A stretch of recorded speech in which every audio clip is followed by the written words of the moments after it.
Continuamos con la sesión número 2 de nuestro curso especializado del mantenimiento de bombas centrífugas, donde el día de hoy profundizaremos lo que es la clasificación de bombas, bueno, partes de una bomba a manera de recordatorio, sí, tipos y aplicaciones de bombas centrífugas, según la norma API 610, ¿sí? Y por último veremos ya los sellos mecánicos.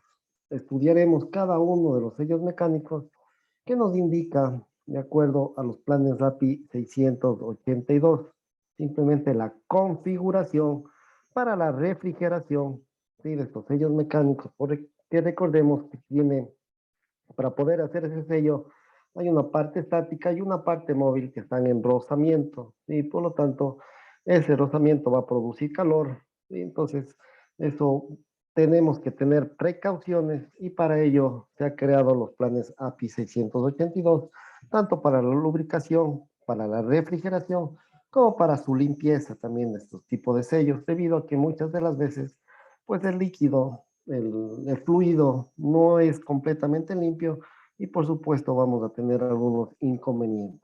¿Sí? Entonces, por último, la reparación de bombas. Criterios para poder reparar, verificar y comprobar estas situaciones. ¿Sí? Clasificación de una bomba centrífuga, ya lo vimos a manera de repaso, ¿no es cierto? Donde prácticamente teníamos de desplazamiento positivo, ¿sí? Desplazamiento positivo, que se clasifican en rotodinámicas, reciprocantes y que son de pistón y de diafragma. Luego tenemos las rotatorias, ¿no es cierto?, de rotor simple, las conocidas de tipo paletas de pistón y tornillo. Y la de rotor múltiple, pues de engranajes internos, engranajes externos, de lóbulos y tornillos. Y las que vamos a estar estudiando, enfocándonos en este curso son las rotodinámicas, ¿no es cierto?, nuestras bombas centrífugas, que como ya vimos el día de ayer, pues tiene flujo radial, flujo mixto y flujo axial. Y dependiendo justamente de cómo ingresa y cómo sale nuestro flujo, ya con el respectivo adicionamiento de la energía. También tenemos las rotodinámicas, que son las periféricas de una etapa y múltiples etapas, ¿sí? Y las especiales, que son de eyector, ariete hidráulico y las electromagnéticas. Entonces, cada una de ellas, pues revisaremos, ¿no es cierto?, específicamente las que son las de bombas centrífugas y procederemos a ver el mantenimiento y asimismo todas las configuraciones, dependiendo del tipo de fluido que nosotros lo apliquemos, ¿sí? Pero bueno, bombas centrífugas, justamente ayer necesitábamos ver la forma característica de la voluta, como les decía, esta forma que depende de la hidráulica, que es diseñado específicamente para poder nosotros tener la presión necesaria a la salida, ¿sí? Entonces, eso es lo que nosotros lo tenemos que verificar, lo tenemos que identificar, ¿sí? Muy importante, ¿no es cierto?, el sentido de rotación, como les decía. Nosotros podemos darnos cuenta del sentido de rotación por la forma de la voluta, donde prácticamente la distancia, la menor distancia que tenemos de la voluta hacia el impeller, ¿no es cierto?, la menor distancia va a fluir desde la menor distancia hasta la mayor distancia, ¿sí? Es una de las formas de poder nosotros determinar, especificar justamente el sentido de giro, como les digo, parte muy importante para nosotros determinar, más que determinar, verificar el correcto funcionamiento, ¿sí? Como les decía, muchas de las veces, el momento que desmontamos, si una de las fases del motor es invertida, pues simplemente vamos a invertir en el sentido de giro y esto es contraproducente para el funcionamiento, no para el funcionamiento, incluso para la bomba, es más, ¿sí? ¿Cómo funciona, no es cierto? Entonces, aquí tenemos en el punto B, en una bomba centrífuga el líquido es forzado hacia la entrada, ¿sí? A ver, el líquido es forzado hacia la entrada en A, ¿sí? de la carcasa de la bomba por medio de la presión atmosférica o por alguna presión al lado de la fuente de líquido. ¿Sí? Entonces tenemos, ingresa el líquido por el fluido por la parte o por el literal A. A medida que el impulsor rota, ¿sí? El líquido se mueve hacia la descarga, ¿sí?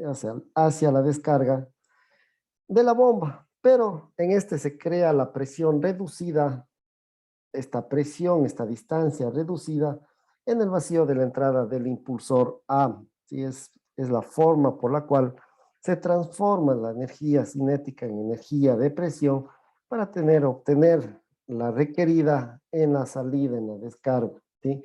Luego la presión de la entrada de la carcasa de la bomba A es mayor que la presión reducida en la entrada del impulsor B, ¿sí? Aquí a la entrada del impulsor B, y se hace que el líquido adicionalmente se dirija hacia el impulsor, ¿sí? Hacia el impulsor para llenar esa área vacía. Luego el líquido ya cuando tiene esa velocidad, esta energía cinética máxima, cuando deja el punto, ¿sí? Este punto de mayor salida del impulsor en C, ya tienes energía requerida de energía cinética. Una vez que el líquido sale por la punta, ¿sí? Con esta energía cinética, entra a la carcasa, es donde ocurre la expansión del área de la sección transversal. Si ustedes se pueden dar cuenta que a medida de que va recorriendo el líquido, va a tener mayor sección, ¿no es cierto? Transformándose esa energía cinética, ¿sí? En la energía a presión por la sección transversal que nosotros tenemos exactamente en la voluta. Es por eso esa forma particular de la voluta, ¿no es cierto? Entonces, ¿qué pasaría si una de estas, por el efecto de la cavitación, pues se va desgastando la voluta? Eh, Tendríamos otra sección, otra pérdidas de energía, ¿no es cierto? Que estábamos hablando, y la eficiencia de nuestra bomba centrífuga pues sería menor. El diseño de la carcasa, ¿no es cierto? Que el área transversal, esta seccional de los conductos de flujo, se incrementa conforme el líquido atraviesa toda la voluta, ¿sí? Se va incrementando esta sección transversal. Eso es muy particular para nosotros poder incrementar exactamente esta energía de presión, ¿sí? Ya que el área se incrementa en una proporción al movimiento del líquido, ¿sí? Mientras mayor recorrido tenga, mayor va incrementando proporcionalmente esta sección transversal, ¿sí? Y esto hace que ocurra un proceso de difusión que causa que la velocidad del líquido se disminuya, ¿sí? Entonces, por la teoría de la conservación de la energía, pues se pierde, ¿no? Se transforma la energía cinética, ¿no es cierto? Pierde velocidad, perdemos energía cinética, pero se transforma en lo que es la energía potencial, ¿no es cierto? Esta energía de presión, que eso es justamente lo que necesitamos para poder transportar, ¿no es cierto?, estos fluidos, estos líquidos a grandes distancias, dependiendo específicamente de esta energía que tenemos a la salida. ¿Sí? Entonces, eso a manera de resumen, a manera de recordatorio. Como les decía, pues el sentido de rotación es muy importante, ¿no es cierto? Y deben ustedes verificar exactamente el sentido de rotación debe ser desde la menor sección hacia la mayor sección a la salida, ¿no es cierto? Para poder nosotros saber eh, indicar el buen funcionamiento de nuestras bombas centrífugas. ¿Sí? Algo muy importante son el fluido, el peor enemigo de la hidráulica, ya sabemos que es justamente el aire que tenemos en las tuberías, por lo tanto, circunstancias que debemos eliminar por completo, ¿no es cierto? Es a lo que le llamamos el cebado, para eliminar, como les digo, estas bolsas de aire, estas burbujas de aire que nos va a impedir, nos va a impedir que fluya el líquido de una manera muy, muy fácil, ¿sí? Con la excepción de tipo particular de bombas centrífugas llamadas de auto cebado, ¿sí? Un diseño particular que se tiene en las bombas centrífugas no son autocebantes de manera inherente, pero sí físicamente están localizadas en un nivel más alto que el líquido que vamos a bombear. Entonces, en otras palabras, la tubería de succión y la parte interna de las bombas centrífugas que no son autocebantes deberán ser llenadas con líquido no comprensible, ¿no es cierto? En este caso particular puede ser el agua, y desahogadas, sacar todo el aire o los otros gases que podamos tener no condensables antes de ser arrancadas. ¿Sí? Porque esta particularidad, pues el momento que tenemos alguna situación de estas, que tenemos aire, pues simplemente como no tenemos fluido, vamos a consumir mayor energía y esto va a producir calentamiento de motor y ya sabemos que el aislamiento se puede dañarse, podemos dañar al motor. ¿Sí? Y las bombas autocebantes están diseñadas específicamente para primero sacar el aire y los otros gases que se encuentran en la línea de succión, para entonces solamente ahí bombear de manera convencional. ¿Sí? Debemos tener muy presente esta particularidad. Recordemos las partes de una bomba centrífuga, ¿sí? Caja de rodamientos, donde justamente, como su nombre lo indica, tenemos rodamientos, colocamos los rodamientos axiales, ¿sí? Dos, por lo que tenemos de esta configuración del rotor emboladizo, tenemos el eje. ¿Quién me puede decir para qué servía este venteo?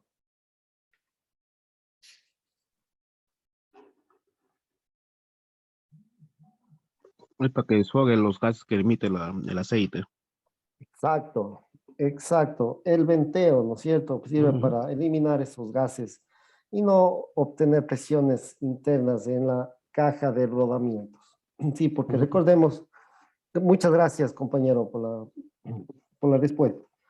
Porque recordemos, sí, que una de las formas de lubricar y refrigerar estos rodamientos es justamente a través del aceite, ¿sí?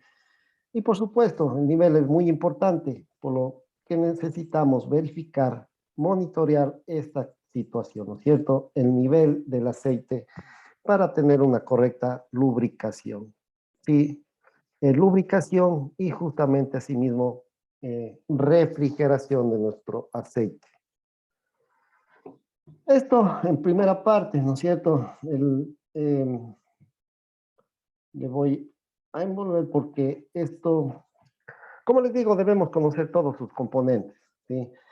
Como les dije, vamos a hacer una clase específica para nosotros comprobar tanto la lubricación y el buen funcionamiento de estos rodamientos, ¿sí? Sus nomenclaturas, qué tipo de rodamientos son, para qué sirven, cómo podemos identificar algún problema, ¿sí? ¿Se acuerdan de estas 4 etapas que tiene la vida útil del rodamiento? Para poder identificar y poder aplicar un correcto mantenimiento predictivo. ¿Sí? Entonces, esto como la primera parte. Luego tenemos el sello mecánico, ¿sí? Sello mecánico que, como les dije, vamos, el objetivo principal de este sello mecánico, ¿sí? Es el de colocar una barrera, impedir que el agua que tenemos en la voluta, que a la final es una mayor presión que la presión en el atmosférica, ¿sí? Entonces, como tenemos una mayor presión al interior, entonces esta agua va a querer circular o transportarse hacia el exterior, ¿no es cierto? Por esta diferencia de presiones. Entonces, ahí es cuando necesitamos colocarle una barrera para impedir este flujo pase, ¿sí? Entonces, eso es el objetivo principal de, de los sellos mecánicos, ¿sí? También tenemos configuraciones dependiendo del fluido, pues de empaquetaduras, ¿no es cierto? Que a la final también nos hace el mismo trabajo de colocarnos una barrera, ¿sí? Los más utilizados son los sellos mecánicos, por lo tanto vamos a verificar, vamos a estudiar cómo las diferentes configuraciones, como les digo, ¿no es cierto? Estos sellos al tener una parte fija y una parte móvil en rozamiento, pues simplemente vamos a generar calor y esto debemos de alguna manera refrigerar, ¿no es cierto? Los sellos mecánicos, ¿sí? Y lo vamos a encerrar en un siguiente círculo porque es otra de las partes importantes de lo que corresponde a nuestras bombas centrífugas. Y más que todo es lo que vamos a estar estudiando. Vamos a enfocarnos en esos elementos muy característicos, muy importantes para el buen funcionamiento, para la eficiencia de nuestra bomba centrífuga. ¿Sí? Entonces debemos tener en cuenta. Luego tenemos ya, por supuesto, tenemos una entrada de agua, ¿sí? La succión, tenemos el rodete, pues el que nos incrementa la velocidad en el fluido. Tenemos la voluta que de alguna forma transforma esa energía cinética ya en energía de presión para posteriormente tener la salida del agua con la característica especial que nosotros necesitamos para transportar hacia grandes distancias, ¿no es cierto? También tenemos un drenaje en la parte inferior, ¿sí? Entonces aquí es para tener justamente como su nombre lo indica, drenar toda esa agua que tengamos residual y poder hacer el mantenimiento correspondiente, ¿sí? Entonces, a manera de recordatorio y para indicarles qué es lo que nosotros nos estaremos enfocando. Luego veremos tipo de voluta. Si tenemos una voluta simple, que esto ya lo hemos venido nosotros estudiando. Si tiene una sola, un corte de flujo en donde se separan, ¿sí? A medida que el flujo sale del impulsor, se mueve alrededor de la voluta y se va incrementando la presión por la diferencia de la sección transversal, ¿no es cierto? Esta presión que se incrementa a medida que el líquido se mueve alrededor de la carcasa, sale de los puntos superiores de la voluta con la energía cinética correspondiente, donde entra la voluta y como que se frena, le quita de alguna manera esa energía cinética para transformarle en energía potencial o energía de presión. Entonces, aquí producen unas fuerzas radiales que aumentan en cada punto de la periferia del impulsor debido a la presión que actúa en el área proyectada del impulsor, ¿sí?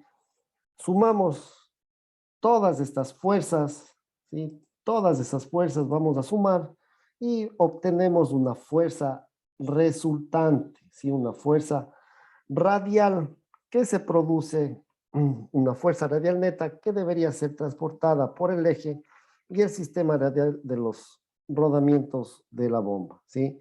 Al decir que yo tengo una fuerza, entonces va a producir, lógicamente, esfuerzos, ¿sí? Esfuerzos sobre el eje, y el eje debe tener la, toda la capacidad para absorber y no tener ningún inconveniente con respecto a estas fuerzas radiales.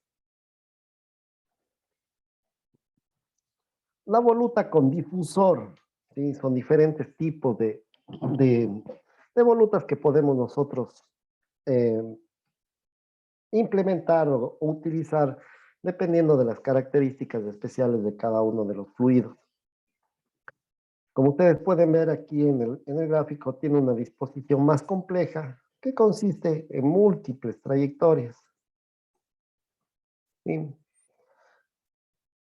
Y a la final es el mismo principio de funcionamiento. Simplemente vamos a tener algunos tipos de, de circunstancias, ¿no es cierto?, donde va a salir, a la final el objetivo es el mismo, incrementar la velocidad de lo que es justamente transformar esta velocidad en energía de presión. La carcasa difusora tiene múltiples cortes de flujo separados de manera equitativa alrededor del impulsor, ¿sí? Al contrario de lo que se observa en la voluta simple, que solo tiene un solo corte de flujo. Entonces, esa es una de las características para poder identificar cada uno de estas volutas, ¿sí? ¿Cuál es la ventaja principal de este diseño de carcasa? ¿No es cierto? Es de que resulta que las fuerzas radiales, aquí teníamos una sola fuerza radial resultante, ¿sí? Entonces, hacer La suma de todas esas fuerzas, pues, aumenta la magnitud, ¿no es cierto?, de esta fuerza. Y esto es eliminado cuando tenemos este diseño a través de la voluta con difusor, que están muy cercanas a su balance, reduciendo así la deformación del eje y eliminando la necesidad de un sistema de rodamiento radial que para este servicio pesado. ¿Sí? Es una de las ventajas que podríamos tener con respecto a la voluta simple. La voluta doble, pues asimismo, como ustedes pueden ver, una de las, más que todo los diseños característicos de cada uno de estas volutas es para, de alguna manera, ir menorar la magnitud de las fuerzas, ¿sí? Y con esto, más que menorar, equilibrar las fuerzas y no enviar todo, no esforzarle al eje, ¿sí? A través de estas fuerzas, y con esto estamos eliminando, produciendo menos esfuerzos en dicho eje, ¿sí? Entonces aquí la carcasa de voluta doble es un híbrido entre la carcasa simple y la carcasa tipo difusor.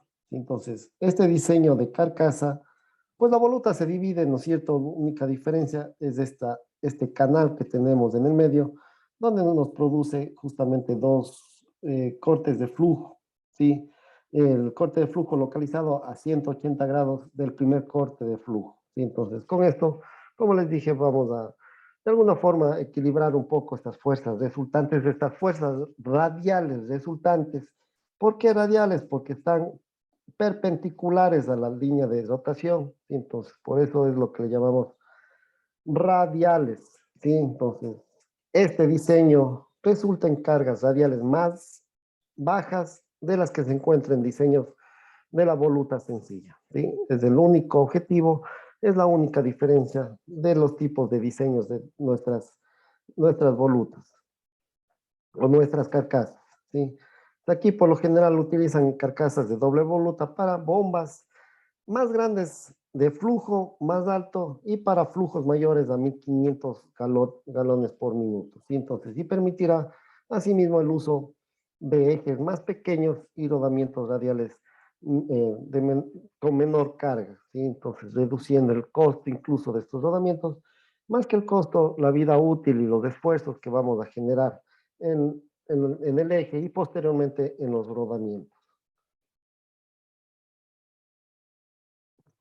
Esos son los tipos de volutas que tenemos. Vamos a ver los tipos de impulsores que podemos nosotros obtener en las bombas centrífugas. ¿Sí?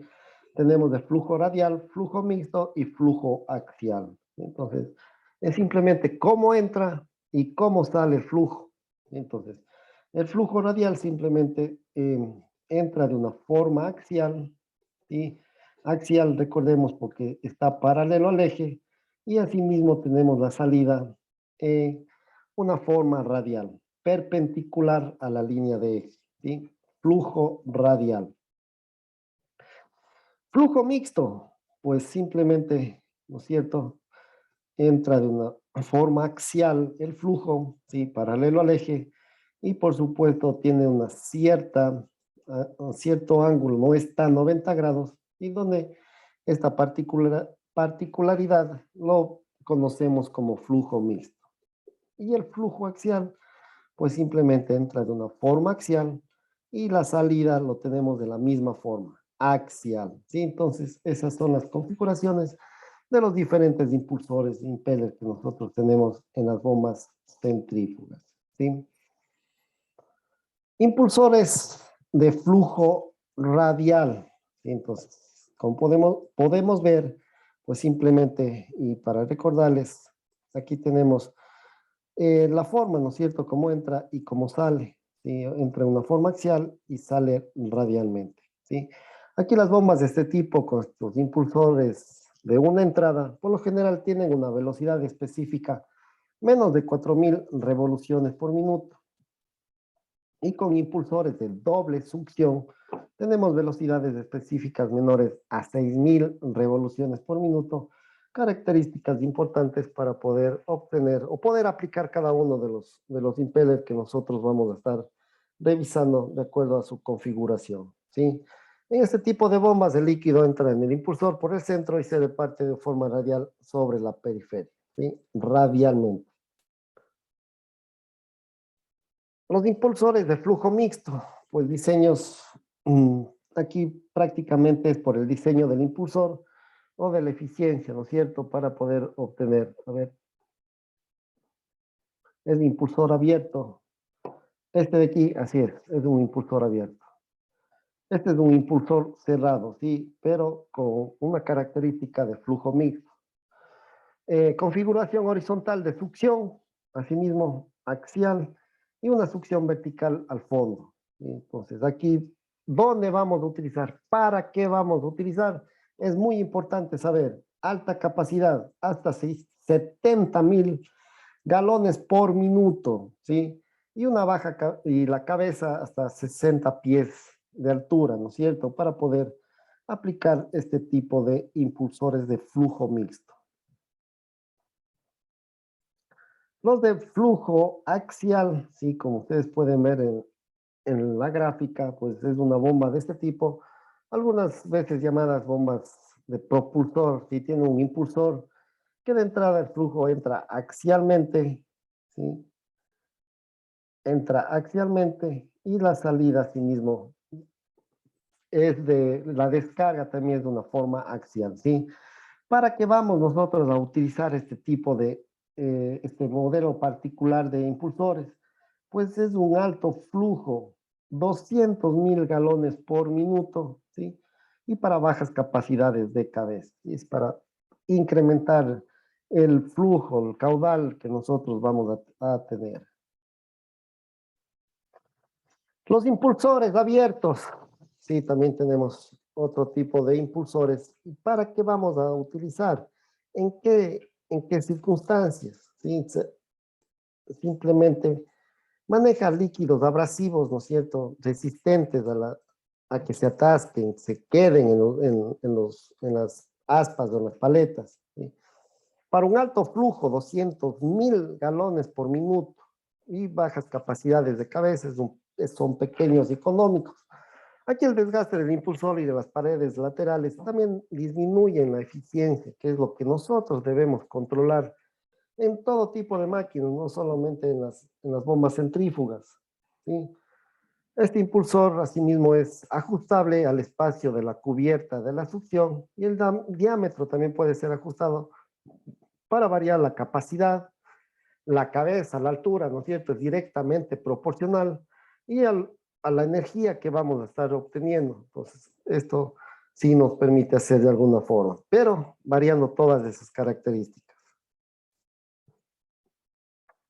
Impulsores semicerrados, ¿sí?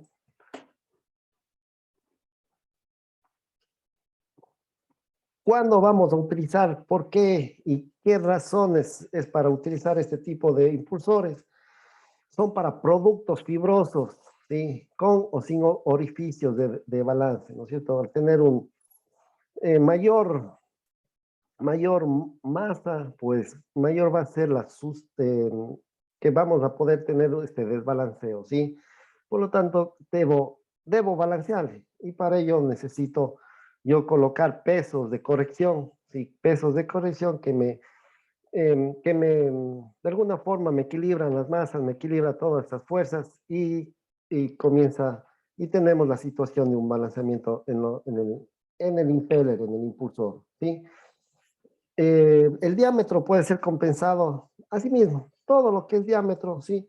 Vamos a perder capacidad, a perder la cabeza a donde tenemos que llevar y la fuente de energía que vamos a obtener, ¿sí? Las venas posteriores, sí, estas venas posteriores, ¿qué es cuál es el objetivo? Pues van a reducir la presión en la caja de sello, van a reducir la presión posterior y el empuje o acumulación de los sólidos que se pudieran colocar o atascar en la parte de atrás del impulsor o de la cámara de sello, ¿sí? Entonces, esa es la función de estas venas que tenemos en la parte posterior, ¿sí? Los impulsores semicerrados. Luego tenemos los impulsores cerrados, ¿sí? ¿Dónde vamos a manejar? ¿Con qué? ¿Cuáles son los criterios para poder utilizar este impulsor cerrado? Como les dije, ¿no es cierto? Maneja líquidos, bueno, limpios, no digamos completamente limpios, ¿sí? Maneja aplicaciones de alta cabeza, mayor altura, vamos a poder transportar nuestros fluidos, son más eficientes, que ustedes saben que esto es un parámetro importante para poder nosotros saber que nuestro trabajo como mantenedores es completamente satisfactorio, ¿sí? No requiere platos de desgaste, con orificios de balanceo, pues simplemente son unos orificios que nosotros podemos implementar, incrementar, colocar pesos de corrección para balancear, justamente como su nombre lo indica, todo el peso del impeller, ¿sí? Anillos de desgaste al frente para prevenir la recirculación en la succión, ¿sí? Entonces, vamos a evitar de alguna forma que se nos gaste la voluta, simplemente tenemos que hacer que se desgaste esos anillos, ¿sí?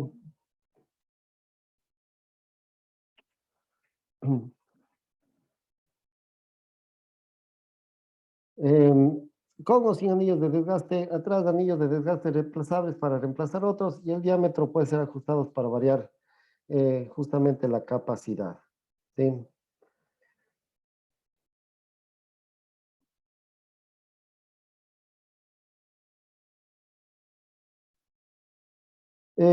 Impulsores cerrados con doble succión. ¿Cuándo vamos a utilizar este tipo de succiones? Pues simplemente en bajos requerimientos de succión, ¿sí? Efectivamente son impulsores de succión sencillos de espalda, con espaldas, como ustedes pueden ver, ¿no es cierto? Son dos impellers cerrados, ¿sí? Balanceamiento hidráulicamente, si la carga es muy limitada, maneja gran capacidad. Los sellos no se afecta por la presión de descarga, sí, es algo muy importante. Colocación usualmente de entre rodamientos. Requiere dos cámaras de sellos, claro, por supuesto. Necesitamos dos cámaras de sellos porque el agua sale por los dos lados. Bueno, para aplicaciones de elevación de succión y no requiere orificios de balance, ¿sí? Porque completamente está balanceado. A ver, sí, tengo una pregunta. ¿Hay alguna tolerancia entre los anillos y el impulsor? Claro, por supuesto, sí. Y eso es lo que debemos nosotros verificar, debemos comprobar, ¿sí?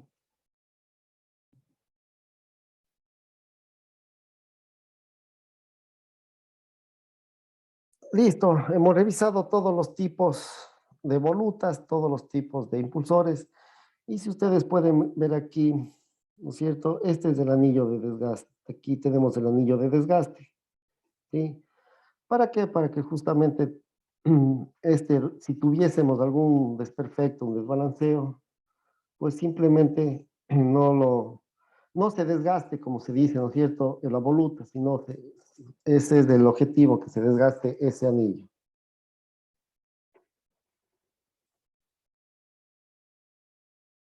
El eje de una bomba, como sabemos, es el que transporta esta energía mecánica, ¿no es cierto?, que viene del motor. Esta energía mecánica a través de sus revoluciones por minuto, pues tenemos la energía cinética, ¿sí? Entonces, eso es el principal funcionamiento de nuestro eje, ¿sí? Entonces, eso es para poder eh, tener.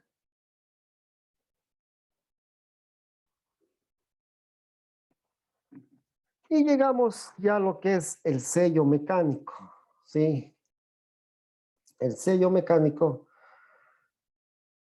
eh, ¿Para qué sirve? Ya lo sabemos, ¿no es cierto? Ya lo sabemos, es un elemento utilizado para evitar las fugas de fluidos, ya sea de gases, en el punto en el cual el eje pasa de un extremo húmedo al extremo seco o al atmosférico, ¿sí?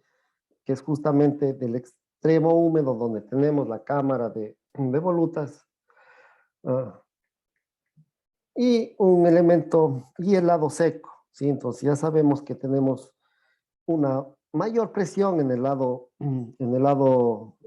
húmedo que el lado seco, que es la atmosférica, y es justamente donde va a querer de alguna forma, ¿no es cierto? Nosotros, salir el agua. Ahí es cuando actúa específicamente este sello.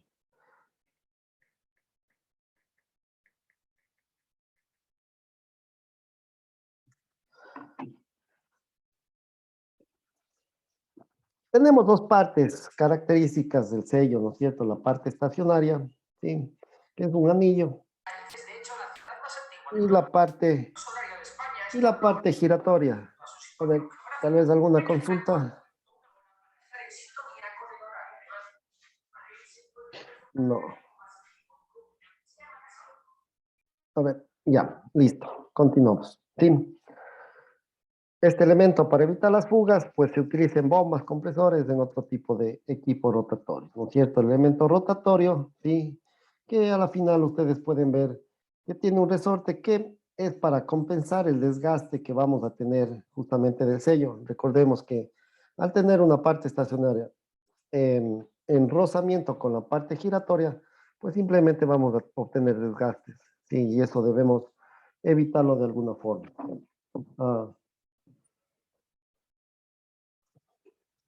eh, tenemos el resorte, el caucho interior y el disco de grafito, que es el que se nos va a desgastar.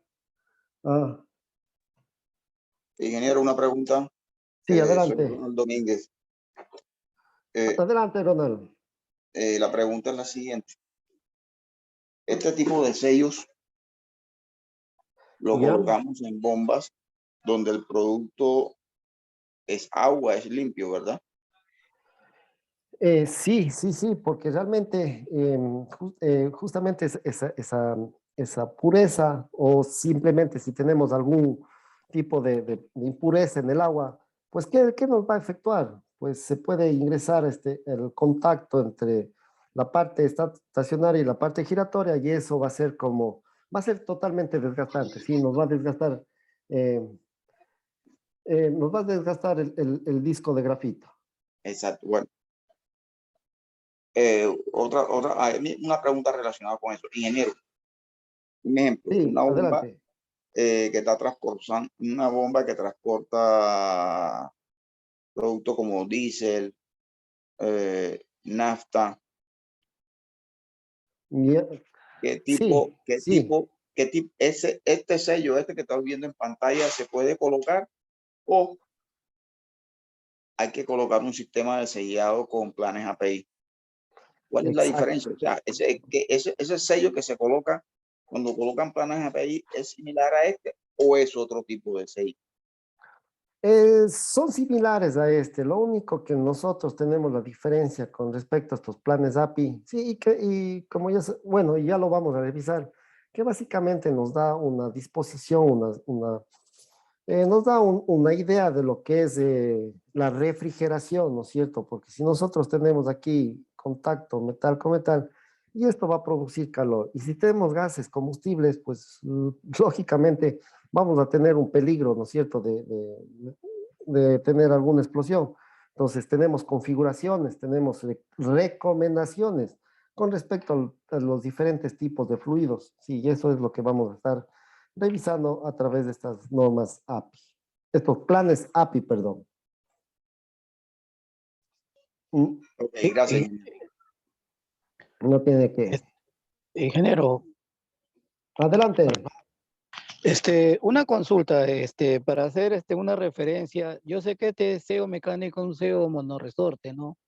Y una de las características que tienen estos sellos, creo que la parte estacionaria es de cerámica y la parte rotatoria de grafito. Generalmente se utiliza para agua, pero yo pienso que cuando es líquido más fuerte como solvente, ya tiene Así que es. utilizar UGVs que resistan esas propiedades, ¿no? Como tenemos ahí diferentes que puedan soportar que no se deforme ese GB. Es como para hacer recordar. Sí, por supuesto, claro que sí. Y justamente eso es lo que debemos identificar. Primero, el tipo de fluido a la cual vamos a estar utilizando y, por supuesto, los diferentes planes que deben ser diseñadas las bombas aplicadas a ese tipo de fluido. Sí, así es. Y justamente para eso se crearon estos planes, para eso son todos estas prestancias con respecto a las configuraciones que nos indican los planes API. Así es. ¿Alguna otra consulta tal vez? Eh, no. Perfecto. Continuamos, compañeros. Sí. A ver, características de estos sellos mecánicos, pues su precio inicial es alto, no hay una fuga visible, como sí lo tenemos en las empaquetaduras, ¿sí? Precaución al manipular los sellos, poca resistencia al movimiento del eje, ajustes mínimos del mantenimiento y su diseño puede evitar la fuga de fluidos tóxicos, explosivos e inflamables, ¿sí? Entonces, esto también lo podemos utilizar, como nos dijo el compañero, con diferentes tipos de material, ¿no es cierto?, de desgaste. Listo, entonces, eso es las características del sello, ¿sí? Em, del sello mecánico, ¿sí? Ahora tenemos el sello a través de los empaques, la empaquetadura, ¿sí? La única diferencia, bueno, no es la única diferencia, la única particularidad es que este material, ¿no es cierto?, nosotros podemos tener, está envuelto en el eje, ¿sí? Y claro que vamos a tener rozamientos, entonces para eso necesitamos, como les dije, una cierta cantidad de goteo. ¿Para qué? Para que sirva de lubricante y de refrigerante, ¿no es cierto? ¿Qué es lo que nos dice la teoría? Pues el goteo recomendado debe ser 30 gotas por minuto, ¿sí? Por pulgada del diámetro del eje, ¿sí? Eso es lo que nosotros debemos tener como precaución, ¿sí? Para poder aplicar este tipo de empaquetaduras. Tenemos la prensa estopa, ¿no es cierto? Que simplemente esta prensa estopa, pues tenemos que ir ajustando de acuerdo al desgaste, ¿sí? El desgaste y verificando, ¿no es cierto? Verificando. No es porque más presión le dé en la prensa estopa, menor va a ser el goteo. Pero como ustedes pueden ver, pues no, eso es contraproducente y eso no podemos permitirlo, ¿sí? Entonces, por eso es lo que nosotros debemos tener en consideración.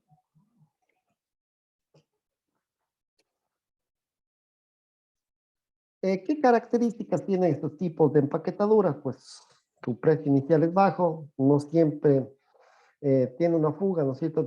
Siempre tiene una fuga, de goteo permanente, montaje y manipulación sencilla, pues, ¿no es cierto? Simplemente tengo que quitar la prensa estopa y retirar, pues, toda esta empaquetadura. El montaje puede provocar desgastes en el eje, ¿sí? Porque están en contacto, requiere ajustes frecuentes de la prensa estopa y no se recomienda para usos con fluidos tóxicos, explosivos o inflamables, ¿sí? Entonces, eso debemos tener en consideración.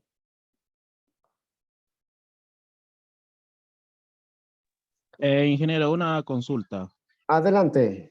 Antes que cambie, ahí en lo que es empaquetadura, nosotros acá bueno, en bombas, lo que son hidrostales, no viene directo al eje, viene con una bocina, ¿no? Para Sí, evitar el desgaste una prematuro camisa. ajá, de ahí viene una bocina, ¿no? Que cuando, Así es. digamos, cuando ajustas, va gastando, ¿no? A la bocina y evitamos el desgaste prematuro del eje. Exacto, completamente Ujú. de acuerdo y muchas gracias por la aclaración. Así es, tenemos, ¿no es cierto? Tenemos esa particularidad, sí, debemos aplicar porque a la final nos va a producir algún tipo de desgaste, ¿sí? Entonces, eso debemos comprobar. ¿Alguna otra pregunta? Ingeniero, tengo una duda. Usted, si bien es cierto, este tipo de empaquetaduras tienen que estar con un goteo aproximado, como dice la regla, Eso no da pie a que por esas aberturas pueda ingresar aire y pueda perder eficiencia la bomba. Quisiera que me aclare un poquito eso o estoy errado. Gracias. Realmente no, ¿por qué? Porque a la final, ¿cómo circula un fluido? Sí, un fluido puede ser aire, puede ser líquido, ¿no es cierto? Circula desde la presión, de una mayor presión, ¿no es cierto?, hacia una menor presión. En este caso, ¿qué presión tuviese el aire? La presión atmosférica, ¿sí? Y es imposible que ingrese el aire. ¿Por qué? Porque tiene una barrera de mayor energía, ¿sí? Entonces no puede romper esa barrera y poder pasar fácilmente, ¿no es cierto? Entonces, en esos casos no se puede dar. No sé si le quedó claro. ¿Hay alguna otra consulta? No, sí, gracias, ingeniero. Ya, listo.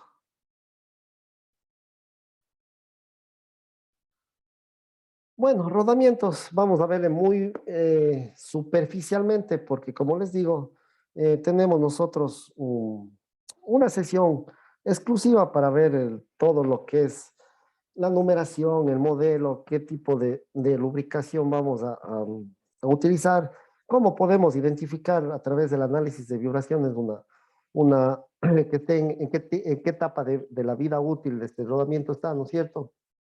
Pues hagamos un recordatorio rápido. Y tenemos rodamientos de rodas, rodamientos rígidos de bolas, ¿sí? Tenemos rodamientos rígidos de cilindros. Esto simplemente dependiendo del tipo de carga que nosotros vamos a poder aplicar, ¿sí? Entonces, eso es la particularidad de tener, ya sea de cilíndricos o de bolas.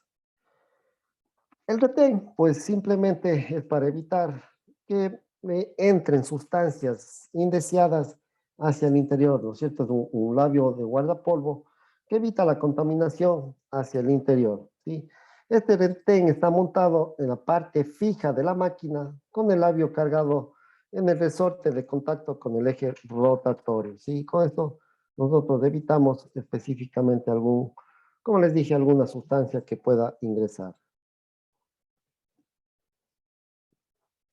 El laberinto, pues simplemente se usa como un elemento de refrigeración de los empaques, ¿sí? De sello, de las empaquetaduras del sello del eje y propio de la bomba, ¿sí? Entonces, eso es el, el principio de funcionamiento, ¿no es cierto? Hacerle como un laberinto para ponerle de alguna forma una traba para que el líquido no pueda fluir muy fácilmente, ¿sí? Eh, Tipos de aplicaciones de una bomba centrífuga, pues debemos revisar en primer lugar las normas estándares internacionales, pues en lo que respecta a bombas centrífugas más estamos aplicados y dependiendo de la aplicación, no es que las otras no se utilicen, ¿no es cierto? Son las normas API, pues la American Petroleum Institute, ¿no es cierto? Al ser este fluido muy importante, muy explosivo, pues hay que tener mayor consideración en las normas, ¿sí? También tenemos las normas ISO y las normas ANSI.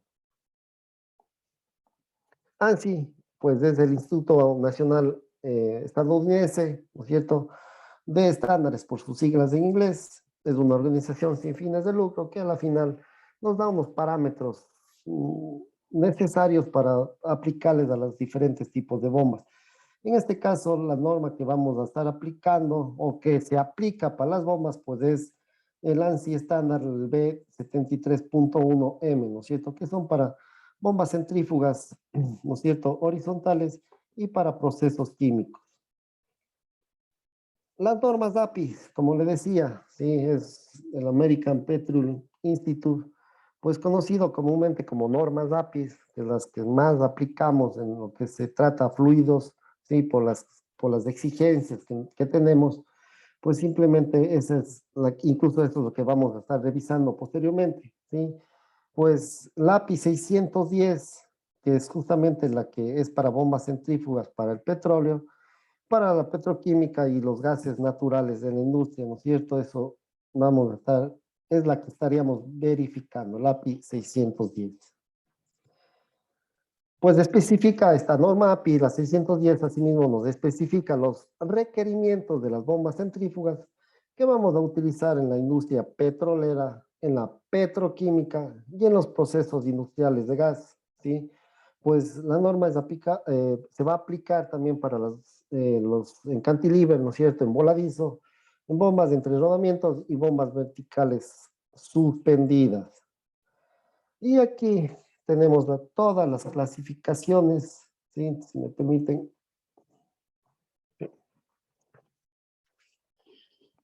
Aquí está toda la clasificación de las bombas centrífugas, ¿no es cierto? Si ustedes lo pueden revisar, bombas centrífugas, ¿sí? Voladizo, ¿no es cierto?, entre rodamientos y lo que son verticalmente suspendidas, ¿sí?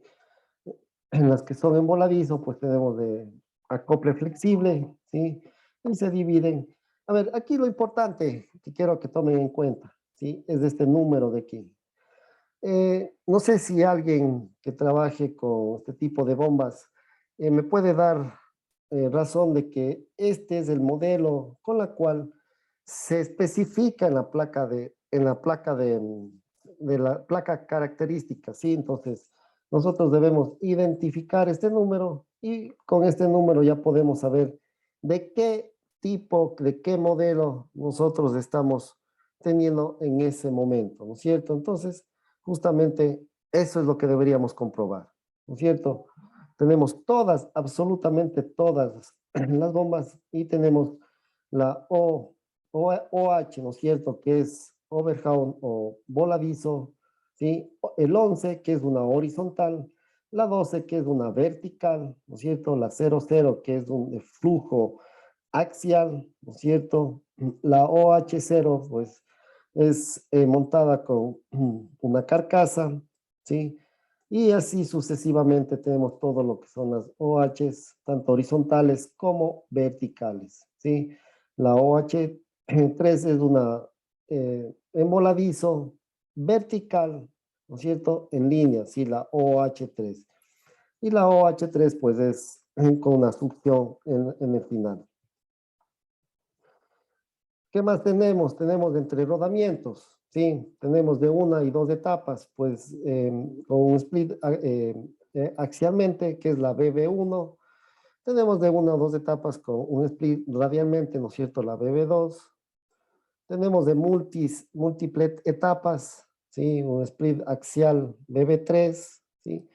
Y tenemos asimismo la BB4 y BB5, que es una split radial, ¿sí?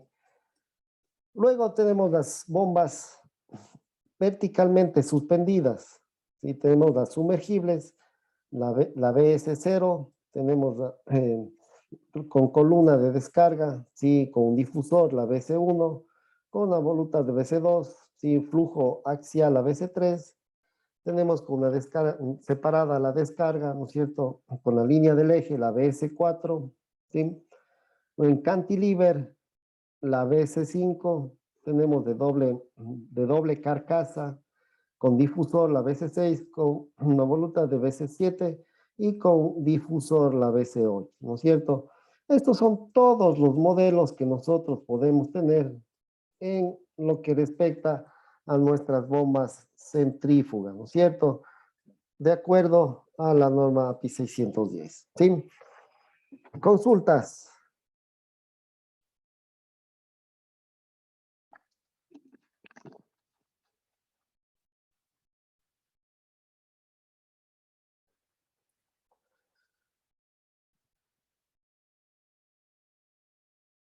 Perfecto. Alcance de la norma API 610, ¿sí?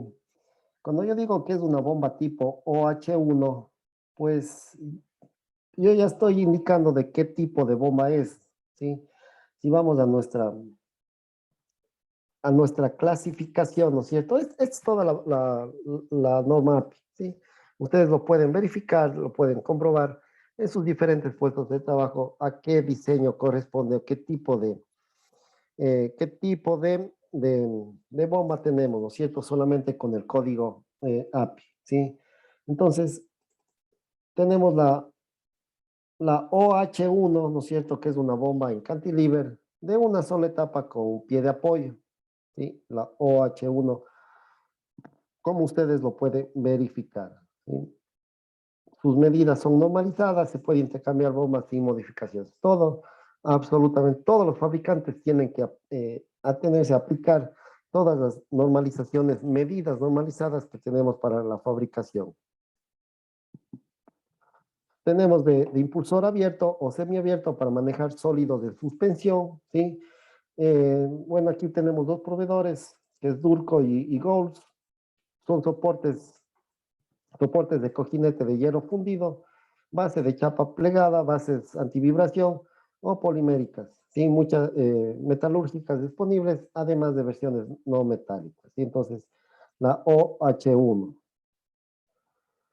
La OH2, sí, entonces ya cuando digo OH2, yo ya puedo verificar, ¿no es cierto?, con mi tablita de resumen de las normas API 610, qué tipo de bomba vamos a tener. Si es una bomba en cantilever de una etapa con montaje directo del motor y la bomba, ¿sí? Tiene una sola caja de rodamientos para absorber toda la fuerza, ¿sí? Toda la fuerza, una sola caja de rodamientos para absorber toda esa fuerza, ¿sí? Recordemos que los rodamientos, pues justamente esa es la circunstancia, esa es el objetivo, ¿no es cierto?, de todas las vibraciones que tenemos, ya sea por la parte hidráulica, ¿sí?, el fluido, o simplemente por la parte mecánica, como es un desbalanceamiento, pues debe tener en cuenta para poder absorber, más que todo absorber, transmitir hacia la cimentación, ¿sí? Y eso podemos nosotros obtener.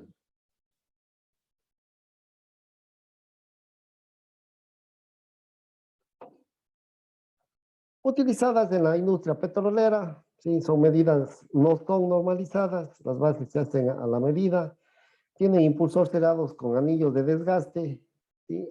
Aquí lo podemos ver, y tiene un impulsor cerrado, hay varios proveedores, Flowser, Golds, Sulzer, David Brown, diferentes tipos de proveedores, ¿no es cierto? Son soportes de cojinete de acero fundido, bases tipo Green Rain con apoyos centrados, y metalúrgicas acotadas a lo que indica la norma API 610, ¿no es cierto? Nuestra OH2.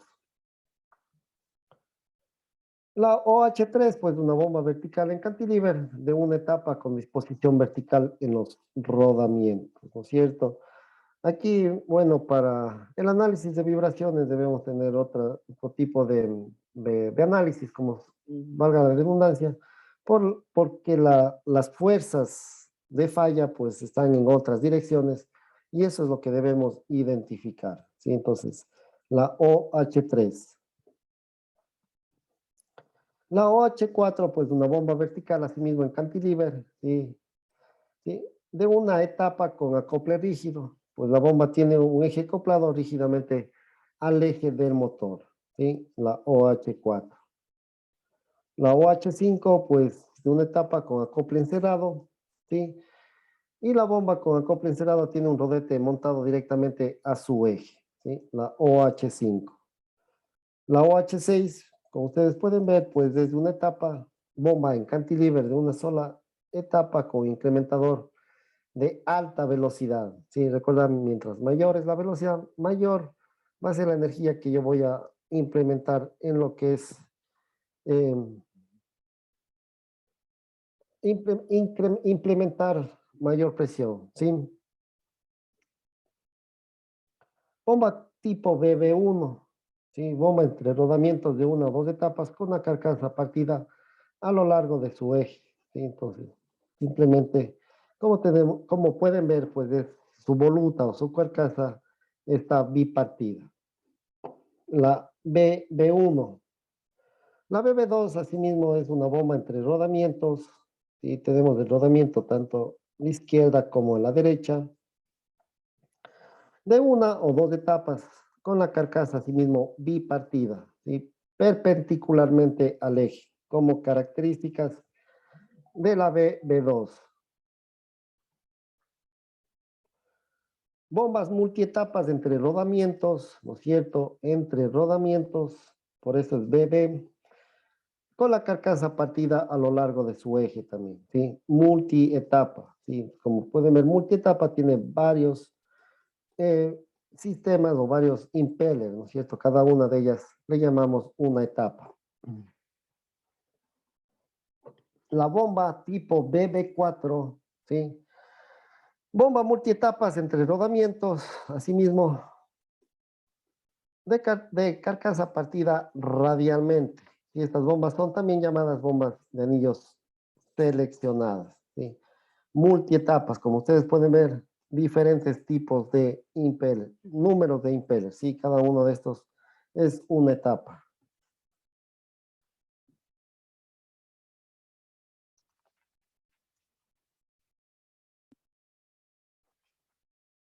La BB5, ¿no es cierto? Son bombas, asimismo, multietapas entre rodamientos, que por lo general cuando están entre rodamientos son multietapas, ¿sí? Por las grandes esfuerzos que que va a impregnar, ¿no es cierto? Impregnar estos fluidos, ¿no es cierto? El fluido hidráulico.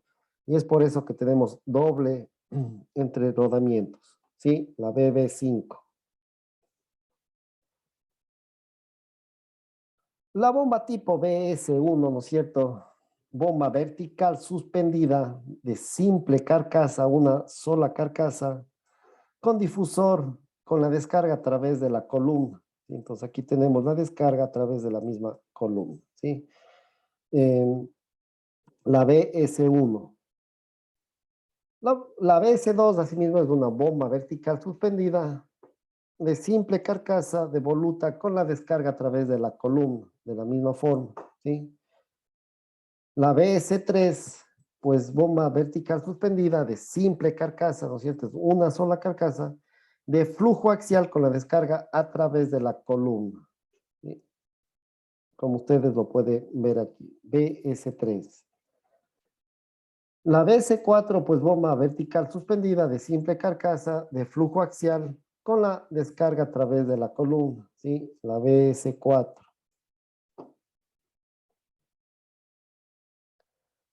La BS5, sí, bomba de sumidero vertical suspendida en cantilever, ¿sí? La BS5. La BS6, pues bomba vertical suspendida de doble carcasa y difusor. La BS7, asimismo, bomba vertical suspendida, ¿no es cierto? BS, bomba vertical suspendida de doble carcasa y voluta, ¿sí? Entonces, eso es lo que tenemos, algunos tipos, algunas configuraciones, ¿no es cierto?, de las bombas API, según la API 610, ¿sí?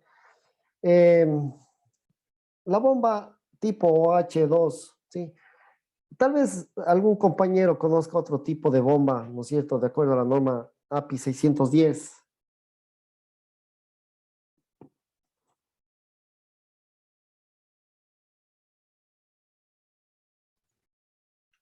Y que es una consulta, ese de qué tipo es la bomba sumergible?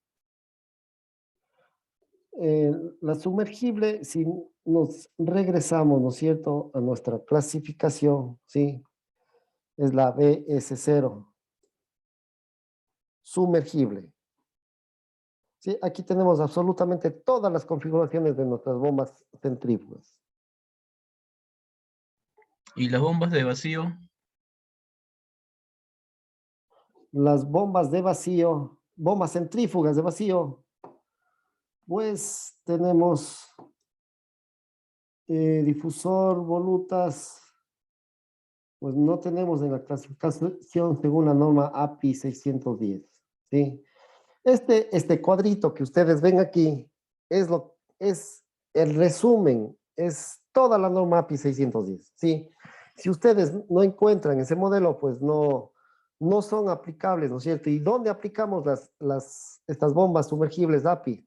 Pues en la industria petrolera, ¿no es cierto? Entonces, si es que no tenemos ese modelo, pues simplemente no lo aplican en las industrias a las cuales están completamente relacionadas. Disculpe, ingeniero, las bombas de vacío en la industria petrolera no se aplican. Conozco las bombas de vacío, son muy aplicables en las peletizadoras en la industria del plástico, Así que es. sacan el vacío de lo que se produce en la rotación del tornillo, sacan todos esos gases y lo aspiran, pero no sé si sea una bomba centrífuga. Sí, como les digo, sí, aquí tenemos el resumen de toda la norma API, ¿sí? Y recordaremos que la norma API a cuáles industrias se refiere, es por eso que algunos de los modelos no lo podemos tener aquí, ¿sí? Incluso más adelante vamos a ver a ver, perdón. A ver. eh, bueno, sí. Como les decía, ¿no es cierto? Entonces, vamos a ver incluso otras normas que son otro tipo de bombas, otras aplicaciones, otros diseños, ¿sí? Entonces, eso vamos a verificar. ¿Alguna otra consulta?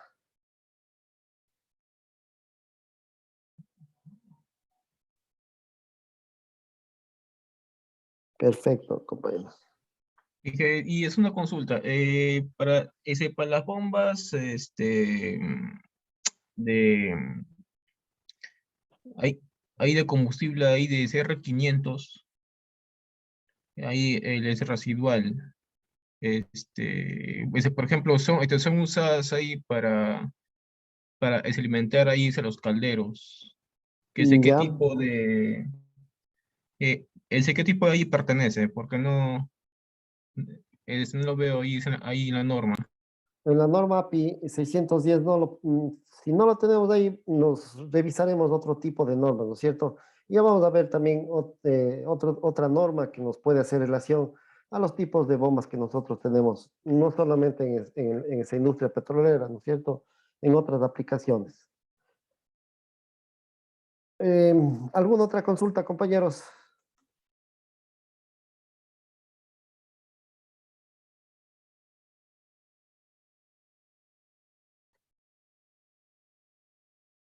Perfecto.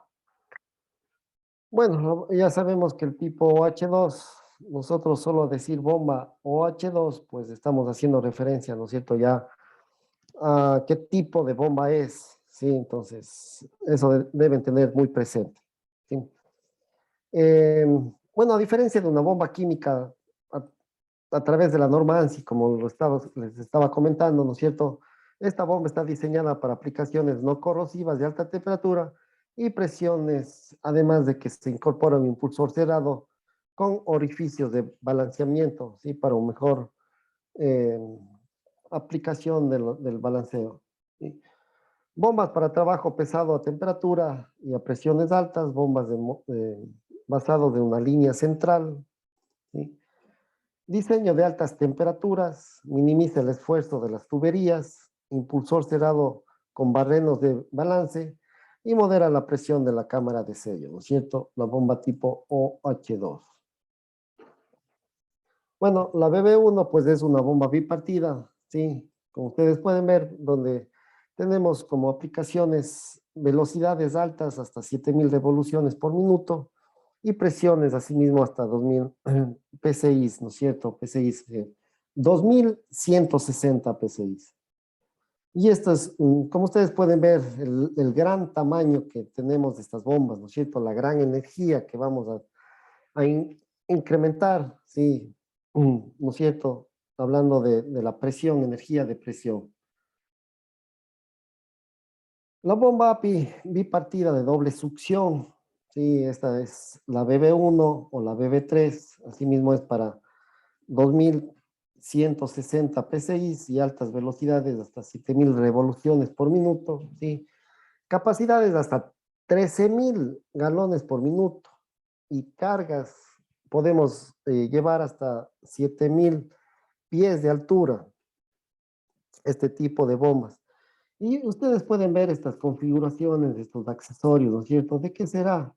Pues simplemente esto hace referencia a las planes API, ¿no es cierto? Dependiendo del tipo de bomba, dependiendo del tipo de fluido, dependiendo de la configuración, la aplicación a la que vamos a tener diferentes configuraciones. ¿Para qué? Para los sellos mecánicos, ¿sí? Enfriales, limpiales.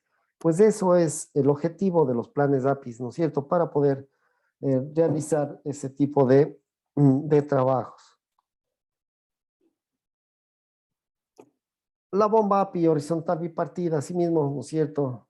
Conocida como la BBS, tipo BBS, pues, ¿qué características tiene? Es de multietapas, como pueden ver ustedes aquí, los diferentes impeller, y tiene capacidades hasta de 23,000 galones por minuto, ¿sí? Cargas de hasta 14,000 pies y presiones hasta 7,000 PSI, ¿sí? Entonces, eso son las características que nosotros obtenemos.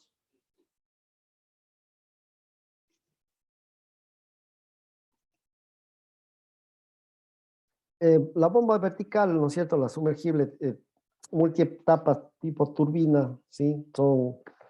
Los impulsores son los mismos que se utilizan en todas las bombas centrífugas, son totalmente estándares, ¿sí?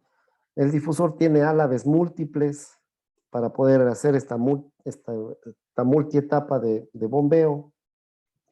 No requieren de cebado, es muy adaptable y versátil.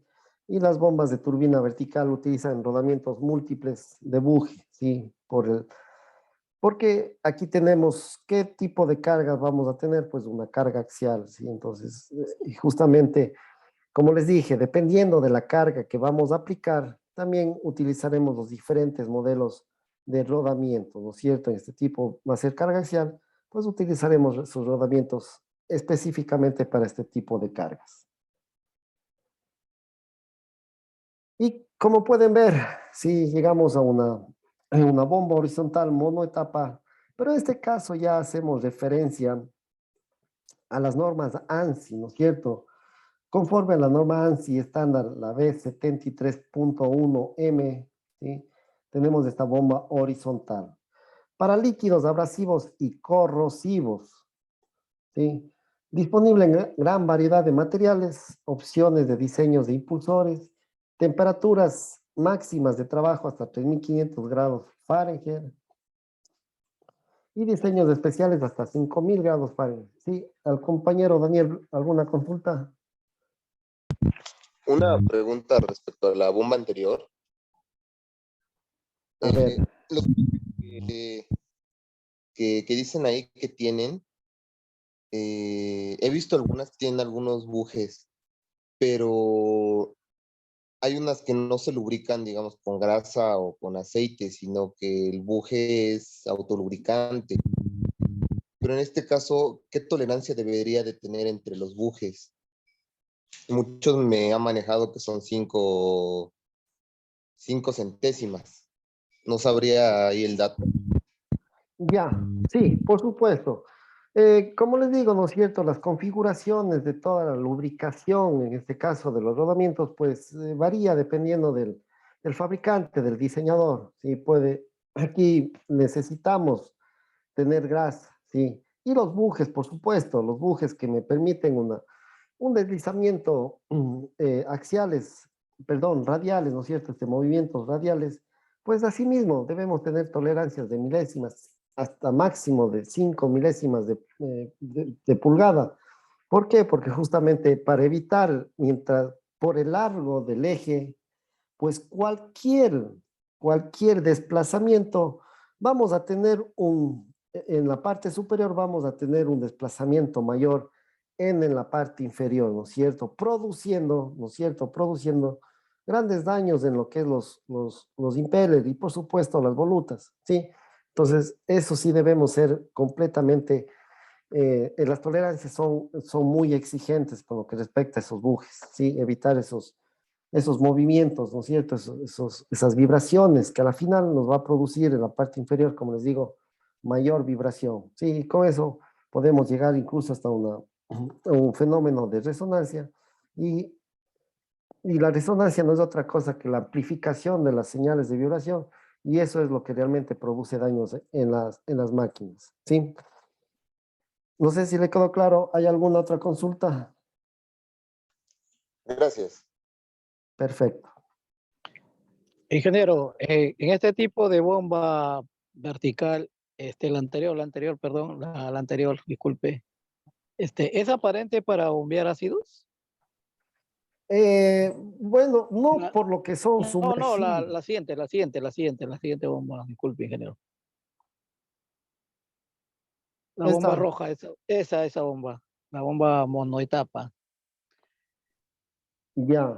Por la característica que me confiere ahí, ¿se puede bombear ácido con este tipo de bombas? Abrasivos y corrosivos, me dice. Sí, quiere decir que sí, pero dependiendo del material que nosotros tengamos en el impeller y en la voluta, ¿no es cierto? Debe ser un material especial que resista esos ácidos, ¿sí? Entonces eso debemos tener muy Ujú. presente, ¿sí? Que no Ya, todas... ingeniero. Ah, listo. Y por último, veamos esta bomba vertical, ¿no es cierto? A través de la norma ANSI en línea. Se utiliza para muchas de las mismas aplicaciones que las horizontales ANSI. ¿Sí? Conforme siempre vamos a estar aplicando la norma ANSI bajo el estándar B73.2, ¿no es cierto? No requieren una plato base, no se requieren de alineación en campo, ahorran espacio. Las vidas de succión y descarga tienen el mismo diámetro y también tienen la misma línea de centro, ¿sí? Rodamientos de bombas integrados, la misma caja de empaques, ¿sí? Y la cámara de sello se utilizan de las bombas horizontales. La misma presión en la cámara del sello que se utilizan también en las bombas horizontales. Entonces tenemos esta particularidad de esta bomba vertical según la norma ANSI, el estándar B73.2. ¿Sí? Consultas. Tal vez tengan alguna consulta.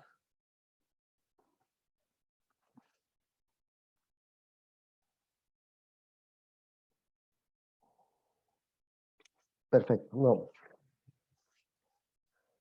Bueno, hemos hecho un recuento muy rápido, ¿no es cierto?, de los diferentes tipos de bombas, aunque con el gráfico de la norma DAPIS ustedes tienen una mayor visualización, ¿no es cierto?, de cada uno de los tipos que nosotros tenemos disponibles en lo que es de los fabricantes y los tipos de bombas, a qué aplicaciones y diferentes modelos, ¿no es cierto?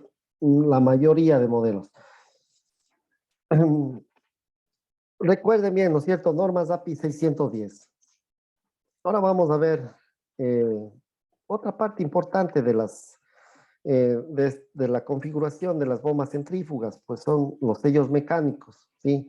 Aquí vamos a aplicar las normas API 682. ¿Para qué?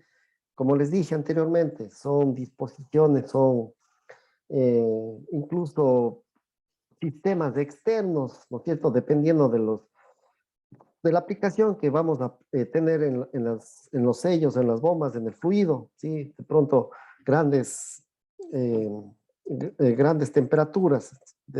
Por esa razón, debemos nosotros de alguna forma enfriar a los sellos mecánicos, porque ahí es donde tenemos el roce, ahí es donde tenemos justamente todos el sellado específicamente, ¿no es cierto? Sellos mecánicos a- a partir de los planes API 682, ¿sí? Bueno, sello mecánico, ¿no es cierto? Hay diferentes tipos de sellos, sellos de contacto, sellos de no contacto, sellos de diafragma, sellos fijos, ¿sí? Los sellos de contacto, pues hemos visto, ¿no es cierto?, que estos sellos de aceite, pues es para impedir que se introduzcan algún tipo de impurezas hacia el interior, ¿sí? Si tuviésemos esa configuración, como lo tenemos en las cajas de rodamientos. Y es más, esto es lo que debemos eh, colocar en la parte, al lado del acople de la bomba para impedir justamente que entren esto entre el agua, entre el aceite, perdón, entre polvos, etcétera. Los borrines, ¿no es cierto?, son sellos de contacto que ya sabemos que nos impide de alguna forma, por su forma, ¿sí? Pues al aplicar una presión, pues se expanden toda la cavidad y eso nos sella, son sellos que necesitan contacto, ¿no es cierto? Aplicaciones en bombas, pues no hay muchas, pero estamos revisando todos los tipos de sellos que podemos obtener, ¿sí? También, por ejemplo, sellos de contacto, sellos en anillos de pistones, también se puede encontrar. Y en sistema contra incendio, ¿no es cierto? Las empaquetaduras, que nosotros ya lo revisamos, pues tenemos la prensa estopa, ¿sí? Y lógicamente, como un compañero nos dijo, debemos proteger al eje, ¿sí? A través de las camisas o a través de un tubo que se coloca entre el eje y la empaquetadura, ¿sí? Es muy importante tener esa configuración, ¿sí? Sellos mecánicos, por supuesto, pues aquí es los más utilizados. Claro que a la final vamos a tener algún tipo de costo inicial un poco más alto, pero los beneficios que vamos a obtener con lo que respecta a los resultados, pues también va a ser muy buenos. El sello tipo laberinto, ¿sí? Entonces son utilizados para compresores y turbinas de vapor, pues simplemente sellar significa colocarle una barrera al fluido, ¿sí?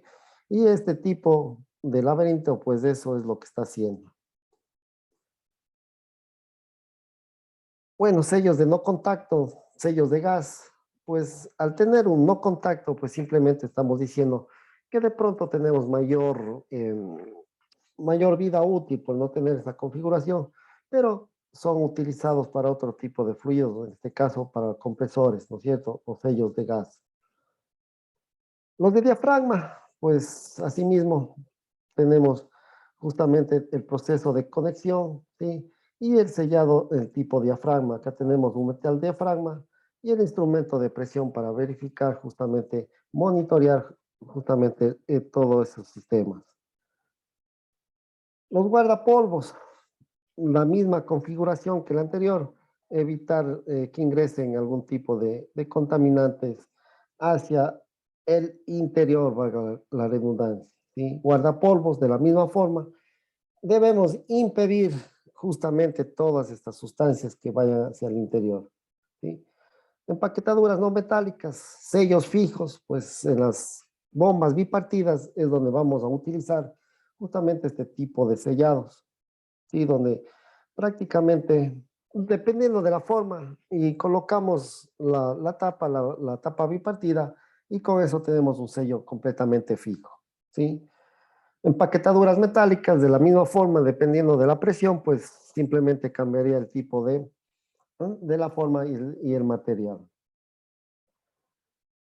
Empaquetaduras metálicas, asimismo, pues obtendremos de alguna forma un sello fijo, pero cambiando el material resistente a altas presiones, ¿sí?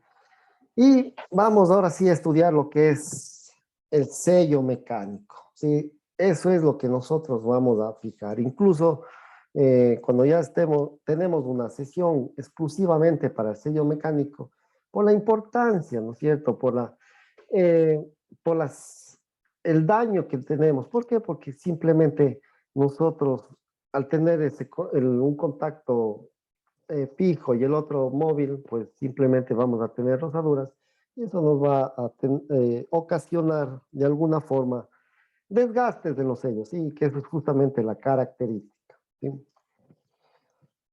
Todos los sellos mecánicos comparten la misma tecnología básica, y aquí no tenemos algo que nos llame la atención, ¿no es cierto? Es absolutamente igual en todos los sellos. La configuración o algunos tipos, como ya lo vamos a ver, pues cambiará, pero el principio de funcionamiento es absolutamente igual, ¿sí? Hay dos superficies extremadamente planas, que son referidas las caras de los sellos, pues las cuales están en contacto una con la otra, ¿sí? La configuración justamente que nos hace este sellado.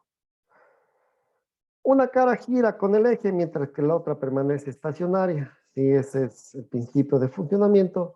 Y las caras del sello están selladas a sus propios alojamientos a través de unos sellos secundarios, ¿sí? Entonces, deben permanecer fijos, ¿sí? Y aquí tenemos el tipo de sello, ¿no es cierto? Los dos rines, que a la final también nos va a servir justamente para evitar el paso del fluido. Tenemos sellos fijos a través de empaquetadura, ¿no es cierto? Y todos esos debemos comprobar. Aquí como recomendación, un momento que nosotros hagamos algún tipo de mantenimiento, abramos la bomba, ¿sí? Para verificar el sello, pues debemos cambiar estos sellos de contactos, estas empaquetaduras, que a la final, el momento que nosotros de alguna forma lo sacamos, se puede malograr o no tener las mismas condiciones iniciales, ¿no es cierto? Por eso es recomendable cambiarlos por completo. Partes del sello mecánico, ¿sí? Entonces vamos a ver. Tenemos la cara rotativa, ¿sí? Tenemos la cara rotativa, pues simplemente eso es lo que es lo que va a estar girando con el eje, ¿sí? Tenemos el prisionero de la camisa, el eje, por supuesto, tenemos el O-ring de la cara rotativa, tenemos aquí un O-ring, tenemos la empaquetadura de la brida, tenemos el O-ring de la cara estacionaria, ¿sí? Tenemos la cara estacionaria, como ustedes lo pueden ver. Tenemos el pin de la cara estacionaria para posicionar de una mejor manera esta cara y no tenga movimientos. Y la brida del sello, por supuesto, ¿sí? Entonces, son todas las partes constituyentes del sello mecánico, ¿sí? Cara estacionaria y la cara rotatoria, ¿sí? Entonces, eso es la que va a estar en movimiento, esa es la que vamos a tener desgaste en este tipo de caras, ¿sí? Causas de fallas de los equipos dinámicos o rotatorios. ¿Qué es lo que más falla en este tipo de equipos dinámicos, de estas bombas centrífugas? Como ustedes pueden ver, de acuerdo a las estadísticas, el mecanismo de sellado, ¿sí? El mecanismo de sellado, pues, está a un 69%, ¿sí? Entonces, eso tenemos. ¿Me permiten un momentito, por favor? ¿Sí? Un momentito para poder atender una llamada.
Mil disculpas. Sí, como les decía, es por eso que nosotros estamos revisando específicamente todos estos elementos, ¿no es cierto? Por la gran magnitud que tenemos con lo que respecta a las estadísticas, ¿sí? Entonces, claro que no vamos a dejar por atrás los otros inconvenientes, ¿sí? Pero si nosotros atacamos este mecanismo de sellado, pues estamos eliminando un 69% de todas las fallas que podemos encontrar en los equipos, en nuestras bombas centrífugas. Y bueno, otros como cojinetes, ¿no es cierto? Un 10%, juntas estáticas, un 9%. En la parte hidráulica, un 3% en el acoplado, un 2% y en otras un 7%.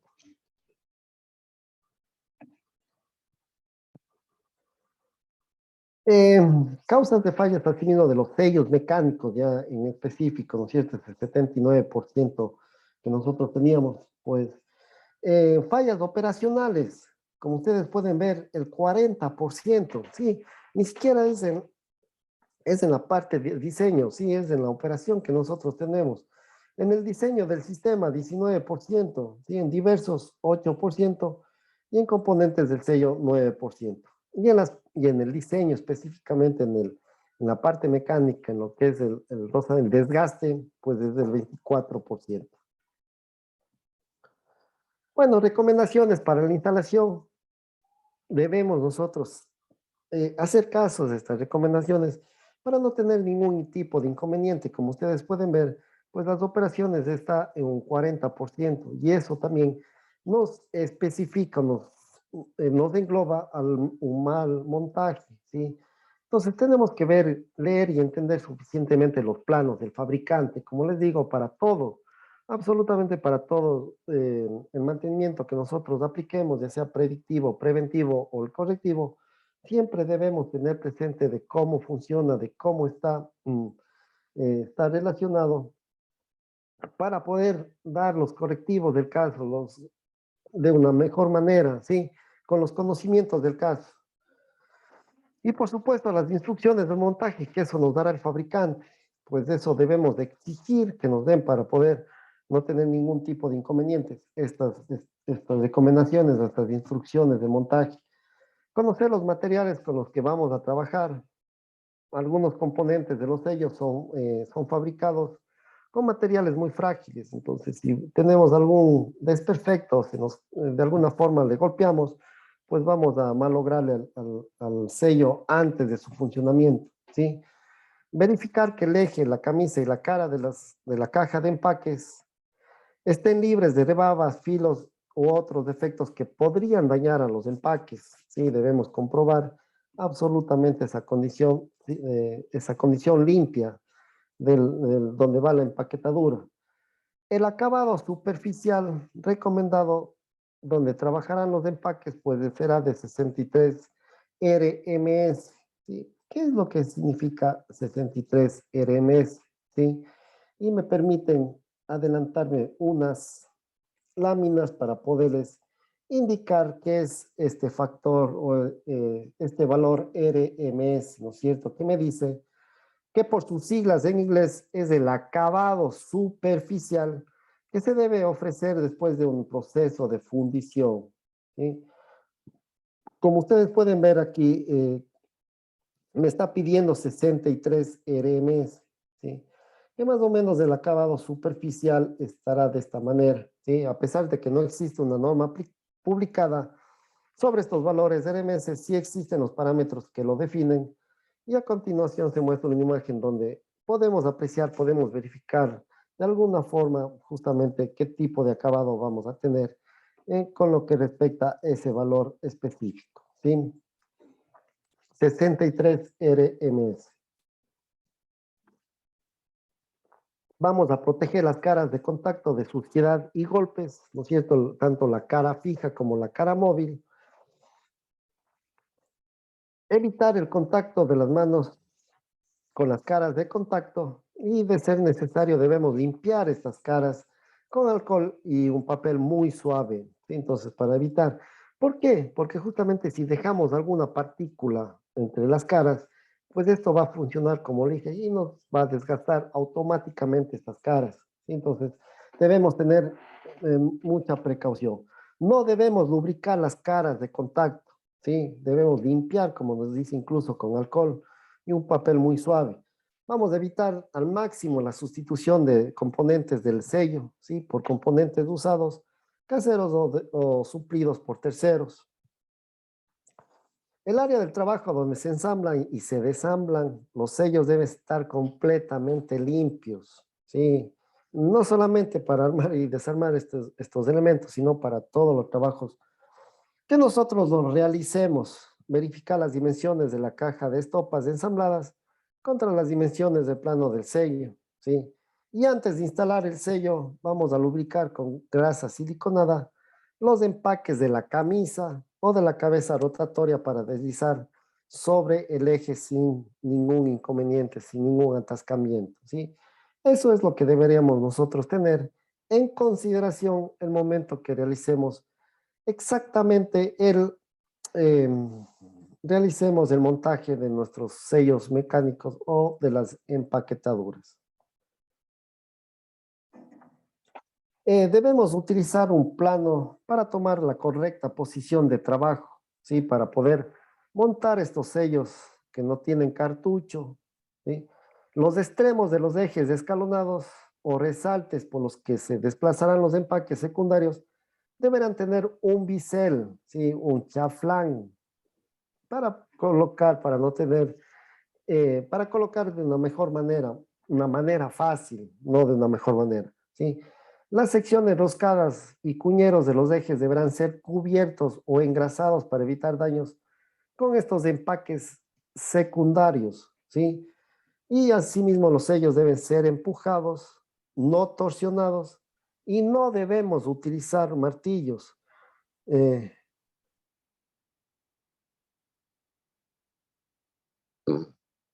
entonces,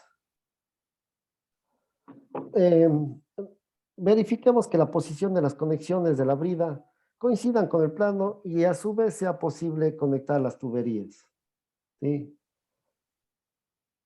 Conectamos las tuberías para planes auxiliares según el plano respectivo. Tal vez alguna consulta.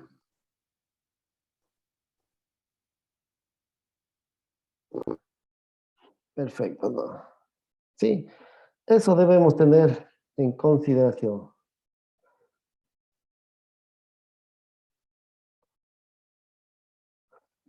Bueno, ya hemos visto lo que es el acabado superficial, ¿sí? Y ahora nos toca ver un poco el estándar de instalación de los sellos mecánicos, ¿no es cierto? De algunas configuraciones, algunos planes API. ¿Sí? Entonces, ¿a qué hacemos referencia con lo que respecta, ¿no es cierto?, a los planes APIs? ¿Sí? API 682, ¿sí? Esta norma API 682 o la norma ISO 21049 especifica los diferentes sistemas de sellados disponibles, ¿sí? Con los parámetros que deben ser considerados tales como la disposición, la configuración y el tipo de plan API necesario, ¿sí? Entonces, eso debemos tener presente el momento que apliquemos, ¿no es cierto? No solamente cuando realicemos el diseño, no debemos enfocarnos solamente en la presión que debemos incrementar, implementar en el líquido, ¿sí? Debemos tener todas esas precauciones necesarias para poder maxificar la vida útil de este elemento tan importante como es el sello mecánico, ¿sí? Entonces, un plan API determina la tubería o los sistemas auxiliares que se conectan a la cámara de sellado o al sello mecánico, ¿sí? Son tuberías o sistemas auxiliares, ¿sí? Que de alguna forma nosotros vamos a hacer recircular el agua para darle el enfriamiento correspondiente, ¿no es cierto? ¿Qué pasa si nosotros dejamos estancada el agua ahí, ¿sí? Y tenemos calor, por supuesto, esa agua se va a seguir calentando, ese líquido, ese fluido va a seguirse calentando y vamos a tener complicaciones con el respecto al funcionamiento.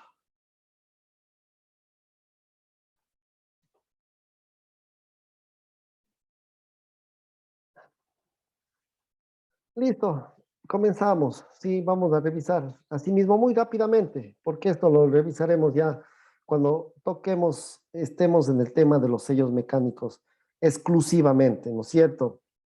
Sí, tenemos plan 01, revisemos unos cuantos nada más, ¿sí? Plan 01, plan API el 01, ¿qué es lo que significa? ¿Sí? Flujo interno de flush la limpieza, este flushing que debemos también tener, porque a la final el líquido también trae impurezas, no es completamente limpio, pues todas esas impurezas se quedan en esta cámara y eso va a producir daños, va a producir malos funcionamientos y eso es lo que debemos evitar. Eh, es un flujo interno de descarga hacia la cámara de sello, ¿no es cierto? Entonces aquí tenemos un, un, ¿cómo es? Un sistema, ¿no es cierto?, interno para que pueda fluir sin ningún inconveniente el agua hacia la descarga, ¿sí? Para que pueda fluir sin ningún inconveniente toda esta agua, ¿sí? Para que fluya, se enfríe, haga la limpieza, pues es automático, ¿no es cierto? Debemos nosotros fijarnos cuáles son las ventajas y qué usos le vamos a dar a cada uno de los planes, ¿sí? Y me he tomado la consideración de ponerles absolutamente todo para que ustedes lo verifiquen, ¿sí? Ventajas, rápida remoción del calor de la cámara, ¿sí? Es justamente lo que les decía. El fluido de la temperatura moderada es limpio. Debemos usar con un sello simple, raramente con un sello doble. Entonces, esas son las consideraciones o ventajas que debemos aplicar a cada uno de los planes.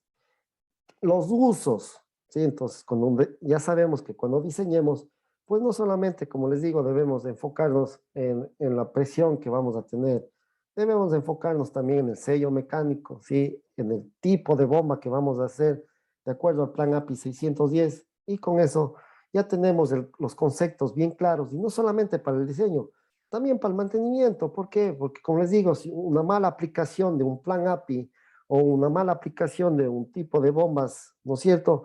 Pues vamos a tener problemas en el mantenimiento y eso es lo que tenemos que evitar, ¿no es cierto?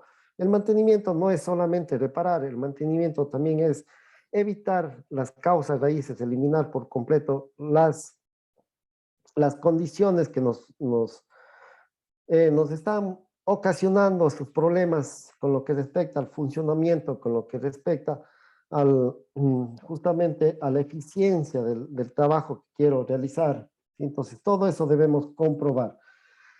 ¿Qué usos le voy a dar para el plan 01? ¿No es cierto?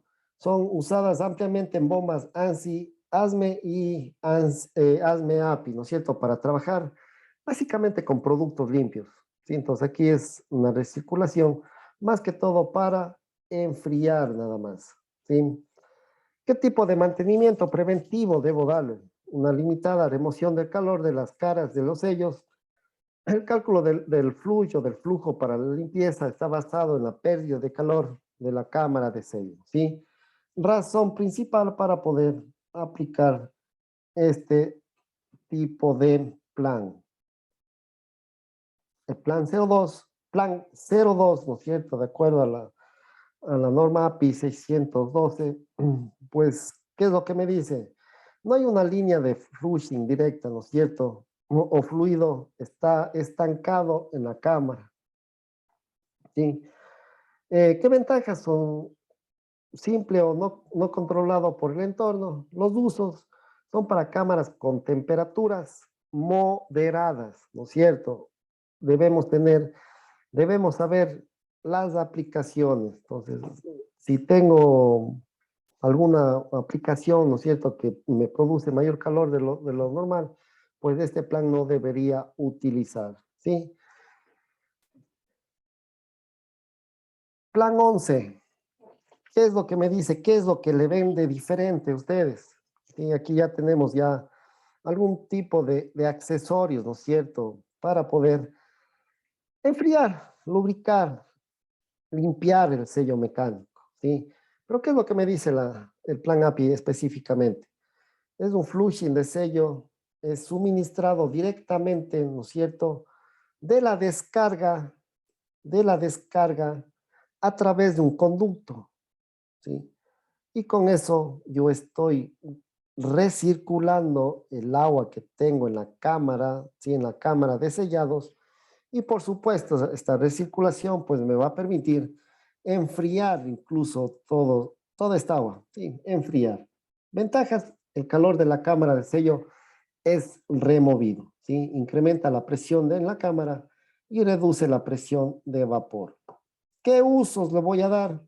Pues con productos limpios no polimerizados, ¿sí? Entonces, ese es otro de las razones. Bueno, el plan 13, recirculación hacia la succión de la bomba a través de un orificio, ¿sí? Entonces, tenemos hacia la bomba, hacia la succión en este caso, ¿sí? Pero igual me va a hacer el mismo trabajo que el plan 11. ¿Qué ventajas? Pues venteo continuo a las cámaras de sello de las bombas verticales y remueve el calor, absolutamente las mismas características. El plan 14, pues el flujo líquido de limpieza viene directamente de la descarga, ¿sí? Y recircula a la succión a través del orificio, ¿sí? Entonces está recirculando. Si viene el fluido por esta tubería, hace el trabajo que tiene que realizar y se regresa por la misma tubería hacia la succión, ¿sí? Y esa es la forma que nosotros estamos recirculando todo este fluido, ¿sí? Remover el calor que nosotros tenemos aquí. Pues, ¿qué ventajas tiene con continuo venteo a la cámara de sellado de las bombas verticales? Los usos, eso es lo que nos interesa. Bombas verticales con productos limpios, no polimerizados, con una moderada temperatura. ¿Sí? Plan 21. Sí, aquí ya cada vez ya vamos un poquito adicionando elementos. ¿Sí? La única razón, pues, dependiendo del líquido, dependiendo del uso. ¿Sí? El flujo, la limpieza, el fluido de limpieza viene directamente de la descarga. ¿Sí? Viene de la descarga y recircula a través de un enfriador. ¿Sí? Entonces viene la descarga, la enfría y esta agua o este líquido frío pues simplemente entra a la cámara y procede a sacar el calor más fácilmente. ¿Sí? Ventajas, refrigera el sello y reduce la temperatura del flujo de limpieza. ¿Sí? ¿Qué usos le voy a dar? Típicamente usado en servicios de alta temperatura, entre 80 grados centígrados y 177 grados centígrados, para fluidos limpios y no polimerizados. ¿Sí? Entonces, esas son las aplicaciones que yo le voy a dar de acuerdo al plan 21. Asimismo, el plan 23, ¿no es cierto?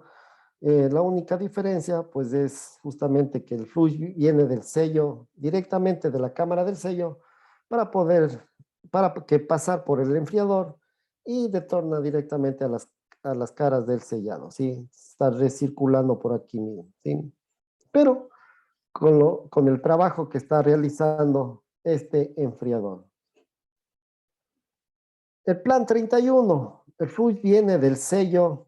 El flujo del sello viene directamente de la descarga. Si viene de la descarga, pasa a través de un separador, de un ciclón separador, ¿sí? Para retirar estas partículas sólidas. Retira las partículas sólidas y estas partículas sólidas se van hacia la succión, ¿sí? Y eso es agua, digamos, más limpia, pues va a circular por la cámara de sellado, ¿sí? Típicamente usado en servicios para lodos y fluidos no polimerizados. Un separador ciclónico, como podemos ver aquí en la figura por dispositivo, que se caracteriza por la habilidad y la capacidad de separar y remover los sólidos, ¿sí? Es parecido a un hidrociclónico, pues simplemente a través eh, de la circulación, ¿no es cierto?, de la circulación del fluido, pues es justamente los sólidos, los que son más pesados, seguirá al fondo, ¿no es cierto?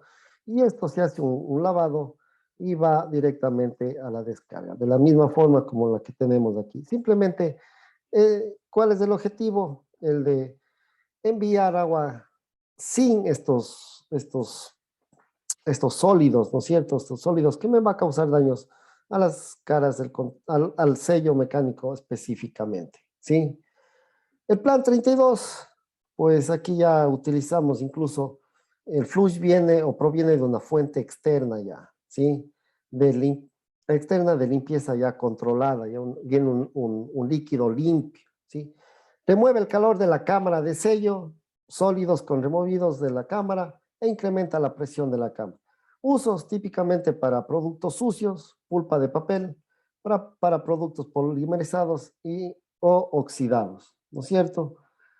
Plan 32. El plan 41, pues el flujo del sello, asimismo, viene directamente de la descarga, pasa a través de un filtro hidrociclónico, luego va a un enfriador y las partículas, ¿no es cierto? Las partículas sólidas, las pesadas de este ciclónico, va directamente a la descarga, ¿sí? Entonces, con esto tengo un agua no completamente limpia, tengo un agua más limpia que va hacia el sello, nada más, ¿sí? Entonces, eso es una de las circunstancias. Ventajas: perfecto enfriamiento del sello, remueve el calor de la cámara de sello, los sólidos son removidos de esta cámara. Usos: para servicios de lodos y fluidos no polimerizados hasta 177 grados centígrados.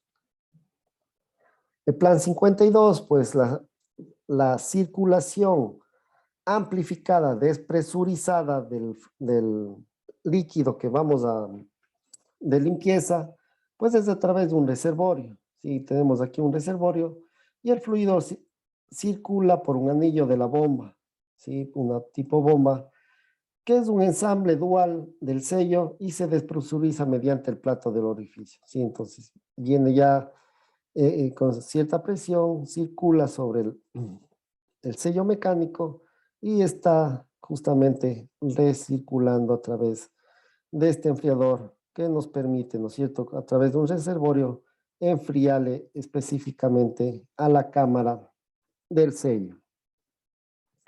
Ventajas: del sello posterior actúa como un backup del primario, se obtiene 0 emisiones y no hay contaminación. ¿En qué vamos a usar? ¿Qué es lo que nos interesa? Usado para sellos de tándem, fluidos de alta presión de vapor, ideal para productos tóxicos, ¿sí? Y buena transferencia de calor. Asimismo, es otra de el 53A, pues es una modificación del 53, ¿no es cierto? La circulación amplificada del flush es a través del reservorio, fluido circula por un anillo de bomba en un ensamble dual de sello. ¿Sí? Es la misma consideración. 53B, pues asimismo ya tenemos aquí otro tipo de reservorio. La recirculación amplificada presuriza al fluido, con un acumulador bladders a través de un reservorio. ¿Sí? Tenemos aquí un reservorio y el fluido circula por un anillo de bomba en un ensamble dual del sello y no requiere un plato de orificio, ¿sí? Entonces está recirculando el agua a través de este reservorio, le enfría y recircula normalmente. ¿Qué usos vamos a tener? Para sellos en tándem, fluidos de alta presión de vapor, ideal para productos ligeros y tóxicos, ideal para usos de fluidos sucios, abrasivos y polimerizados, ¿no es cierto? Ya vamos viendo, vamos ya dándonos una idea de cuáles son los tipos que yo tengo que utilizar en mi industria, dependiendo del fluido, ¿no es cierto? Dependiendo de la temperatura de trabajo, etc. La 53C, pues simplemente es justamente la circulación del fluido, ¿sí? Es a través de una barrera presurizada del fluido, ¿no es cierto? Tenemos un pistón acumulador que me inyecta una presión y eso me permite recircular el agua a través del sello, a través de un enfriador y nuevamente, ¿no es cierto?, hacia el sello, ¿sí? Ventajas: fluido del proceso aislado, se obtiene 0 emisiones, no hay contaminación, más presión del plan 53A, ¿sí? ¿Qué usos le voy a dar? para sellos dobles, fluidos de alta presión de vapor, ideal para productos ligeros y tóxicos, ideal para usos de fluidos sucios, abrasivos y polimerizados, ¿sí? Y el 53, plan 53, pues circulación a través externamente, ¿no es cierto? Presurizada, circulación de fluido barrera presurizada del flujo externamente, ¿sí? Entonces aquí, que aplique para tener enfriado aquí el sello, pues eso es lo que debo identificar. ¿Qué usos le voy a dar? Pues justamente para sellos dobles dual, fluidos de alta presión de vapor, ideal justamente para productos ligeros y tóxicos. El 62, ¿sí? Sistema de control de gases amplificadamente despresurizada, ¿sí? Ventajas cero para muy bajas emisiones. ¿Qué usos le voy a dar? Para sellos tipo tándem, presión de vapor de fluido alto, ideal para gases tóxicos, ¿sí? Y riesgosos de manipular, limpios, no polimerizados, fluidos no oxigenados, y usados con la combinación del planes 75 y 76. El 72, perdón, pues es de un medio externo, asimismo, sí puede ser vapor, nitrógeno o otro tipo de gas que me tiene que enfriar exclusivamente en la cámara, ¿no es cierto? Elimina los sólidos posicionados en el sello. ¿Qué usos lo voy a dar? Para sellos que me den un servicio por debajo de los 0 grados centígrados, ¿sí? Polimerizados o cáusticos. Esos son todos los tipos, hemos hecho una revisión muy rápida para que ustedes se den una idea de que realmente qué tipo puedo utilizar dependiendo del líquido, dependiendo del fluido, pues simplemente debo yo aplicar, tengo que verificar qué plan API tiene mi bomba centrífuga, ¿no es cierto? ¿Sí? Y por último vamos a ver una reparación de una bomba, pues asimismo las normas internacionales, la API 610 y la ISO 13709 establece requisitos para las bombas centrífugas, ¿no es cierto? Diseños de las bombas centrífugas, como ya nosotros vimos, ¿sí? Entre cojinetes, suspendidas, etcétera, que debemos conocer en primera instancia, como les digo, para poder aplicar los diferentes tipos de mantenimientos correctivos. Incluso una de las condiciones, como podemos ver, que muchas de las veces obviamos, es justamente de los sellos mecánicos, ¿no es cierto? La temperatura que tienen esos sellos mecánicos, pues eso es lo que debemos controlar.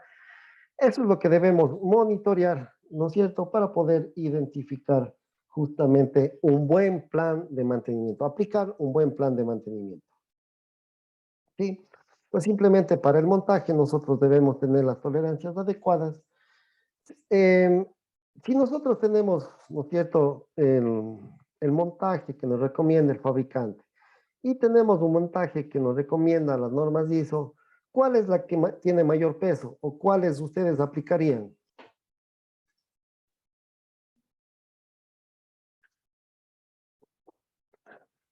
¿Qué me dicen, compañeros?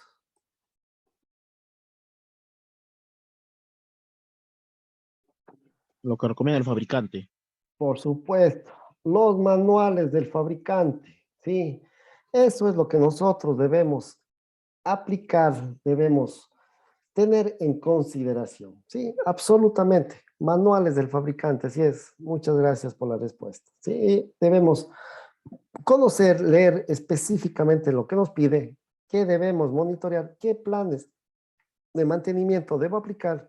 Eso prevalece por encima de todas las normas, de todos los datos que nosotros tengamos, ¿no es cierto? Para montaje, para mantenimiento predictivo, preventivo, correctivo, el que ustedes utilicen. Manuales del fabricante, ¿sí? Muy importante es leerlos, tenerlos, pedirlos si no lo tenemos, y con eso vamos a aplicar una correcta filosofía de mantenimiento, ¿no es cierto? Preguntas, compañeros.